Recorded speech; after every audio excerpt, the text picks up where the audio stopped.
We'll study this chapter. It is a play written by Browning version is a play written by Terence Rattigan, and we'll study it, understand it by its summary. The present extract is from the play, the Browning version written by Terence Rattigan, which is focused on good but unpopular school teacher Mr. Crocker Harris. तो ये extract है। Terrence रटिगन ने एक play लिखा था जिसमें हम एक टीचर के बारे में पढ़ेंगे जो कि अच्छे हैं लेकिन अनपॉपुलर हैं। अनपॉपुलर मतलब ज़्यादा फेमस नहीं है, स्कूल में लोग उनको ज़्यादा इम्पोर्टेंस नहीं देते, और टीचर का नाम है mister Crocker Harris. It vividly brings about the agony of dedicated teacher who has a strict attitude towards his students. और इसमें हमें एक डेडिकेटेड टीचर की एगनी पता चलती है, मतलब उनका जो एक्सपीरियंस है या उनकी हम बोल सकते हैं जो कंडीशन है, जो वो चाहते हैं स्टूडेंट्स के प्रति स्ट्रिक्ट एटीट्यूड करके वो स्टूडेंट्स को डिसिप्लिन में लाना चाहते हैं। तो उनकी जो ये डिज़ायर है स्टूडेंट्स को डिसिप्लिन में लाने की, उसमें उसके इस बिहेवियर को इस प्ले में अच्छे से बताया है। It starts with a conversation between a schoolboy Taplow and another teacher Frank. Teachers like Frank encourage students like Taplow to make comments on their fellow teachers. तो ये एक कन्वर्सेशन है एक स्टूडेंट टैप्लो की उनके दूसरे टीचर फ्रैंक के साथ में। तो फ्रैंक के जैसे जो टीचर्स होते हैं वो टैप्लो जैसे स्टूडेंट्स को मोटिवेट करते हैं कि वो अपने दूसरे टीचर्स पे कमेंट करें। Frank ask Taplow not to wait for Crocker Harris and leave. Frank Taplow को बोलते हैं कि वो क्रॉकर हैरिस का वेट ना करें और यहाँ से चले जाएं, क्योंकि मिस्टर क्रॉकर हैरिस ने एक्स्ट्रा वर्क के लिए टैप्लो को बुलाया होता है और टैप्लो एक्स्ट्रा वर्क के लिए वहाँ आए होते हैं, वेट कर रहे होते हैं, लेकिन मिस्टर क्रॉकर हैरिस घर पर नहीं मिलते हैं। बट टैप्लो वेट्स फॉर हिम, लेकिन टैप्लो फिर भी फ्रैंक के कहने के बाद भी उनके लिए वेट करते हैं। In between Millie the wife of Crocker Harris arrives there and sends him to chemist shop with a prescription. उसके बाद में मिस्टर क्रॉकर हैरिस की वाइफ आती हैं और वो वहाँ पर टैप्लो को देखती हैं और उन्हें कहती हैं कि तुम वेट कर रहे हो, इससे बेटर है कि तुम केमिस्ट शॉप मतलब कि केमिस्ट शॉप के पास जाकर ये प्रिस्क्रिप्शन लेकर जाओ और कुछ दवाई लेकर आ जाओ। The play exhibits that the boy Taplow is much afraid of his teacher and has to stay till his arrival. Play में हमें ये बताया गया है कि टैप्लो उनके टीचर मिस्टर क्रॉकर हैरिस से बहुत ज़्यादा डरे हुए होते हैं और उनकी रिस्पेक्ट भी करते हैं और उन्हें पसंद भी करते हैं, इसलिए वो वहाँ पर उनके आने तक वेट करना पसंद करते हैं। In the extract the author brings out the character of Crocker Harris through Taplow in a direct contrast to Frank. तो इस एक्सट्रैक्ट में मिस्टर क्रॉकर हैरिस का कैरेक्टर स्केच डिस्क्राइब कर देते हैं author in the words of Taplow, मतलब Taplow के words में उनका पूरा कैरेक्टर स्केच बता देते हैं जो कि वो फ्रैंक को बताते हैं। So this is all the play is about. It is the summary of the play, and read it by your own in your book and write complete the exercises of this chapter. Now we'll move to the poem of this chapter, that is childhood. Childhood. Introduction is childhood is written by Marcus Nathan. Marcus Nathan ने poem लिखी है childhood. In this poem the poet thinks over his lost childhood. Poet अपने खोए हुए बचपन के बारे में सोचते हैं।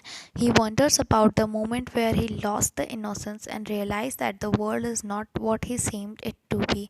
इस पोएम में पॉइट वंडर करते हैं, सोचते हैं कि किस लाइफ के किस पॉइंट पर उन्होंने अपना इनोसेंस खो दिया था और रियलाइज़ किया था कि वर्ल्ड वैसा नहीं है जैसा वो दिखता है। He recalls when he thoughts change and he realize the hypocrisy of the people around him.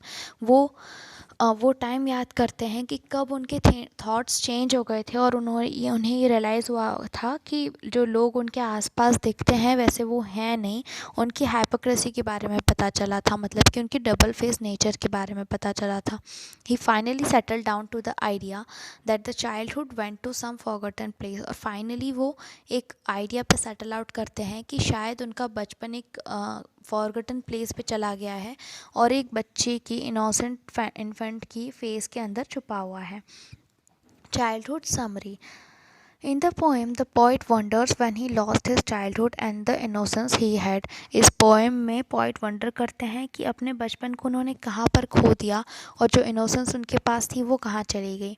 He became conscious that he no longer sees the world as he did earlier and he can sense the hypocrisy in people. और फिर वो बोलते हैं कि अब वो conscious हो चुके हैं. कॉन्शियस मतलब कि इतने पता लगा सकते हैं कि जैसा वर्ल्ड पहले दिखता था वैसा वो है नहीं, और अब वो लोगों में हाइपोक्रेसी को सेंस कर सकते हैं. हाइपोक्रेसी मतलब उनके डबल फेस को वो सेंस कर सकते हैं. He record many instances in his life when he could have lost his childhood. और वो बहुत सारी चीज़ें याद करते हैं कि शायद उस टाइम पर उन्होंने अपना बचपन खो दिया होगा. He wondered if it was the day he ceased to be 11 और he realize that hell and heaven doesn't exist in this world. वो सोचते हैं कि क्या उस दिन जब वो 11 साल के हो चुके थे और उन्हें ये रियलाइज़ हुआ था कि हेल और हेवन यानी कि स्वर्ग और नर्क इस वर्ल्ड में एग्जिस्ट नहीं करते हैं और कोई भी उन्हें ज्योग्राफी के मैप पे फाइंड नहीं कर सकता. क्या जिस दिन उन्हें ये रियलाइजेशन हुआ था तब उन्होंने अपना इनोसेंस खो दिया था.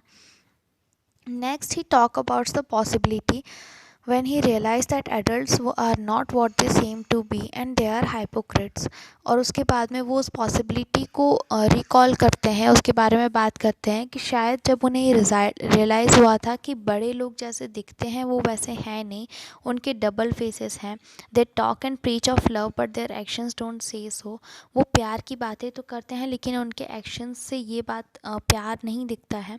Was it the day when he realized his mind was his own and capable of producing his own thoughts? क्या उस दिन जब उन्हें ये रियलाइज़ हुआ कि उनका दिमाग अपना खुद का दिमाग है और वो अपने खुद के थॉट्स प्रोड्यूस कर सकते हैं. No one could own and he is an individual. और कोई और उनके थॉट्स पर कंट्रोल नहीं कर सकता और वो एक इंडिविजुअल है विद इस पर्टिकुलर पर्सनैलिटी. तो क्या उस दिन उन्होंने अपना बचपन खो दिया था.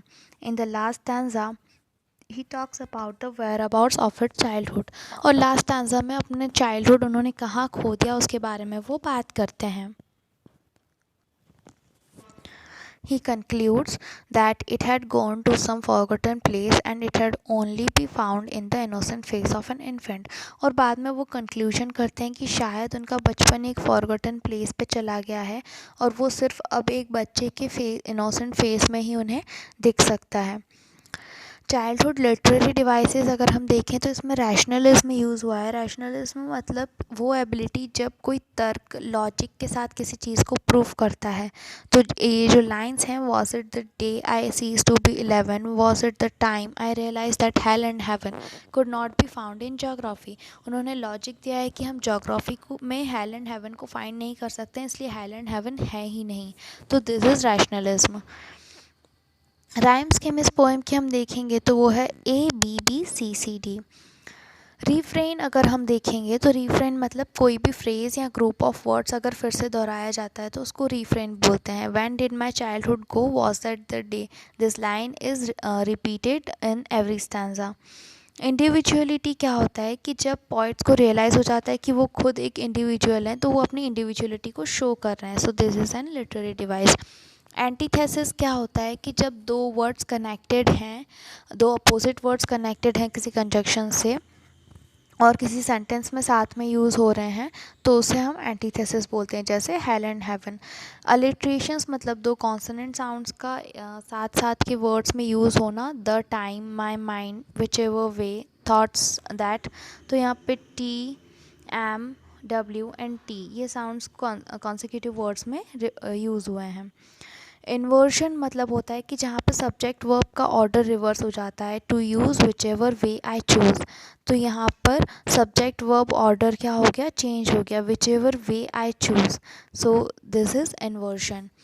So here we have completed the chapter 6 also, and now you have to do all the exercises of this chapter in your copy.